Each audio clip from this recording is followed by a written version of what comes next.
بسم اللہ الرحمن الرحیم۔ السلام علیکم ورحمۃ اللہ وبرکاتہ۔ ناظرین، اللہ تعالیٰ ہم انسانوں سے شکایت کرتے ہیں اور فرماتے ہیں کہ تم مجھے چھوڑ کر دوسروں کے پاس کیوں جاتے ہو؟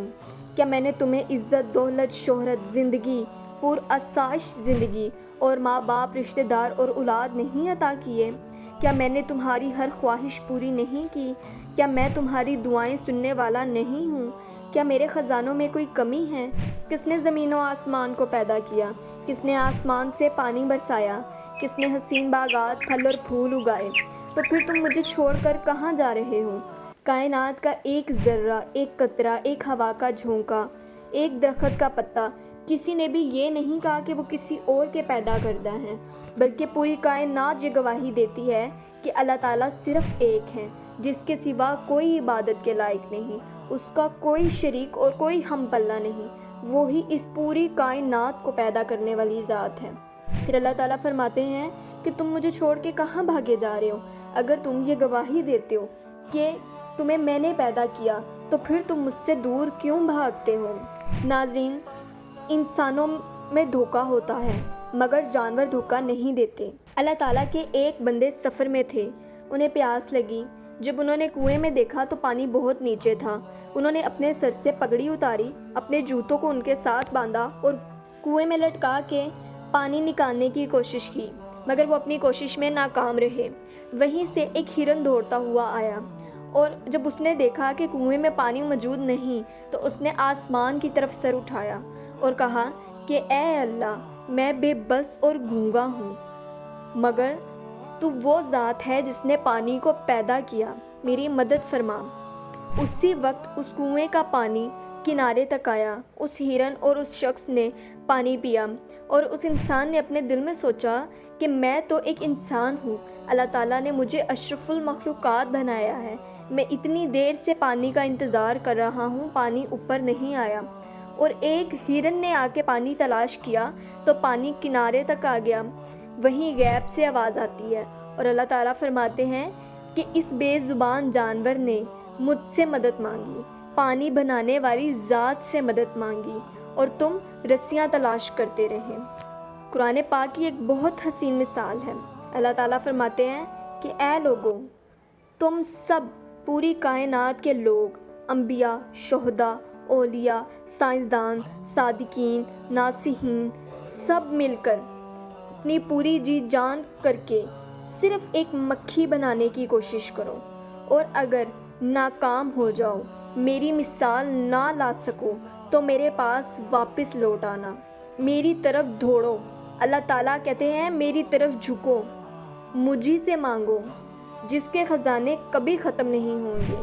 وہ موت دیتا ہے مگر وہ موت سے پاک ہے، وہ سب کو کھلاتا ہے مگر خود کھانے سے پاک ہے، وہ سب کو دیتا ہے مگر خود لینے سے پاک ہے، وہ دینے کے لیے تیار بیٹھا ہے، اس کو کسی کے سہارے، کسی ذریعے کی ضرورت نہیں۔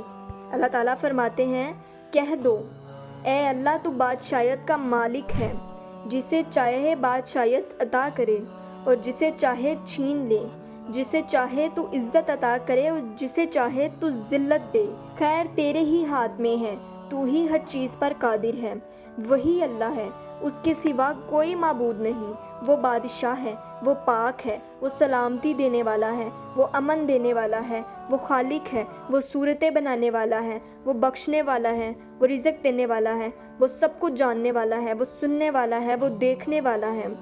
پھر نبی پاک صلی اللہ علیہ وآلہ وسلم اللہ تعالیٰ کا تعارف کرواتے ہیں۔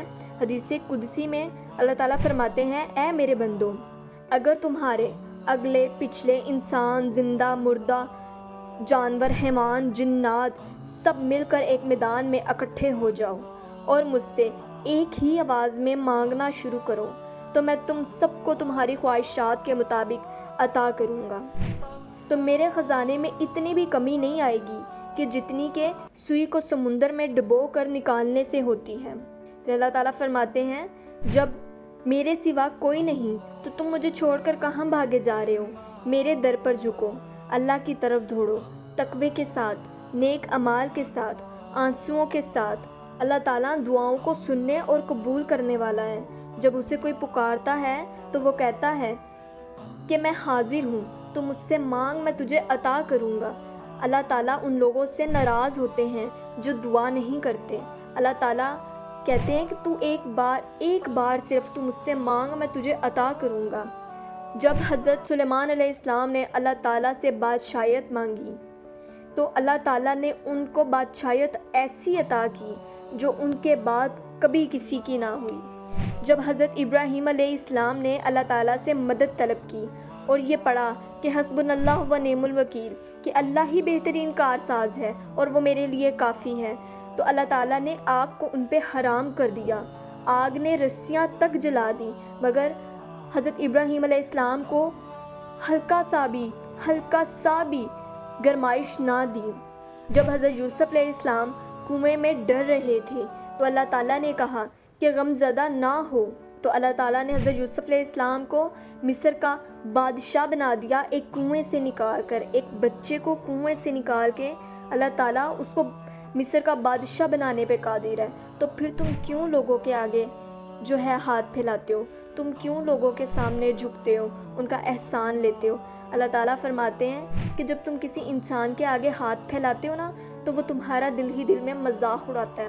وہ خود کو اعلیٰ اور تم کو کم تر سمجھتا ہے، وہ خود کو بادشاہ اور تمہیں فقیر سمجھتا ہے۔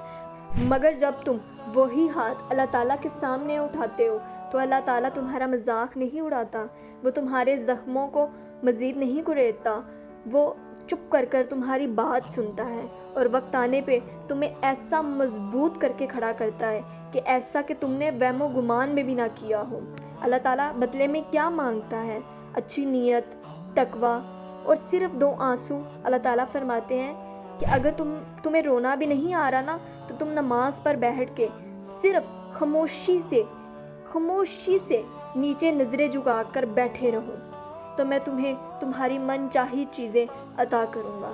ناظرین، آج کی ہماری اس ویڈیو کا موضوع بس یہ تھا کہ اللہ تعالیٰ کے سوا کسی کے سامنے ہاتھ نہیں پھیلانے چاہیے، نماز قائم کرنی چاہیے، گناہوں سے دور جانا چاہیے اور اللہ کے قریب ہونے کی کوشش کرنی چاہیے، زیادہ نہ صحیح، کیونکہ ہم دنیا میں رہتے ہیں۔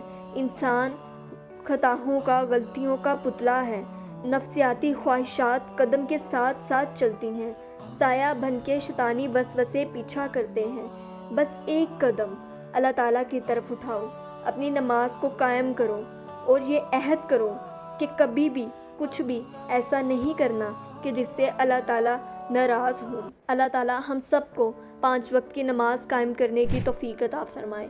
اللہ تعالیٰ ہم سب کو قرآن پاک پڑھنے کی توفیق عطا فرمائے۔ اللہ تعالیٰ ہمیں اور ہمارے عزیز و اقارب کو، ہماری اولاد کو راہ راست پر، صراط مستقیم پر چلنے کی توفیق عطا فرمائے۔ آمین۔ اگر آپ کو ہماری ویڈیو پسند آئی ہے تو ہمارے چینل کو سبسکرائب کریں، ویڈیو کو لائک کریں اور کمنٹ میں آمین ضرور لکھیں۔